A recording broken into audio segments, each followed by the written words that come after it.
The movie opens with the main character, Jake Sully, narrating his simple and peaceful life with his family in Pandora. As the chief of the Omaticaya tribe, he mentions that he and his wife Neytiri have a total of 5 children now, 2 sons, Neteyam and Loak, a daughter, Tak, their adopted daughter, Kiri, and a human boy named Spider. Jake goes on to clarify that Kiri is the daughter of his dear friend Grace, who died while helping the Na'vi people fight against humans. As for Spider, he was left behind when all the humans returned to Earth after losing their battle. Jake states that the children play together and take good care of one another. Despite being different in color and body size, Jack mentions that all of the children live together like a family. However, Neytiri does not like Spider because he is revealed to be the son of Colonel Miles Quaritch, the evil man who almost wiped off the Na'vis. It turns out that Spider was left behind on Pandora because he was too small to be transported back to Earth. As he says, you can't put babies into cryosleep. Kiri, on the other hand, has a special connection with Spider and is really fond of him. As the human boy has spent all of his life with the Na'vi people, he thinks that he is one of them.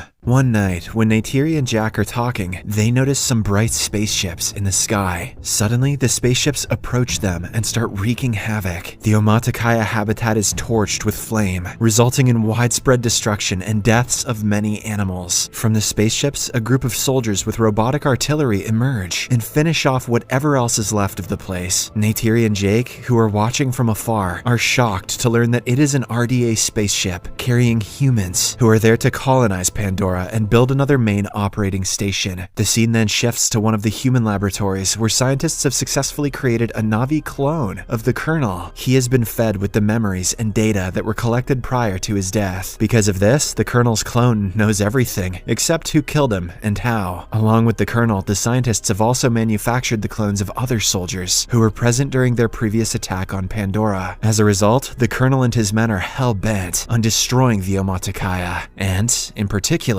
Jake. Meanwhile, in an attempt to ward off intruders, Jake leads a Na'vi army towards the RDA train supply lines. He successfully infiltrates it and manages to steal ammunition and food supplies. During this operation, one of his sons, Loak, does not listen to his orders and gets himself wounded. Jake scolds him and asks him to be more disciplined from here on out. On the other hand, the Colonel meets his senior, General Ardmore, who informs him about the Na'vi's flying partners called Scounds. They are currently attacking their helicopters and slowing them down. Hearing this, Quaritch makes a master plan to invade the forest where they battled previously and gather some information about them. Soon, he arrives at the forest along with his other companions. Unfortunately, Jake's children are also playing around in the same forest. Right then, the Colonel looks around the previous battlefield and discovers his robotic suit with his remains still inside. All of this is observed by Loak, and he immediately contacts his father with the help of a voice transmitter around his neck. Jake listens to this and suggests that Loak stay away from them and leave the place quietly. He and Neytiri then fly toward the forest to check on their children's safety. Sadly, when Loak and his siblings try to flee, they are captured by the humans. The Colonel takes a closer look at their fingers and gets to know that they are his arch-rival's children. Just then, Neytiri and Jake arrive there and attack the soldiers. They manage to free most of their children, but not Spider. The boy is unfortunately taken away by the evil humans. Later, when the Colonel asks Spider his name, he quickly understands that he is his son. Back in Omaticaya, Jake approaches his wife and suggests that they leave the place and head towards the eastern seaboard. He is worried about Spider revealing their location to the Colonel and his people. Jake also tells Neytiri that until he is there with the tribe, the humans will keep attacking them, as he is the one who killed Colonel Quaritch in the first place. Neytiri doesn't want to leave her beautiful home, but she knows that whatever her husband is saying is true. Hence, she agrees to migrate with him.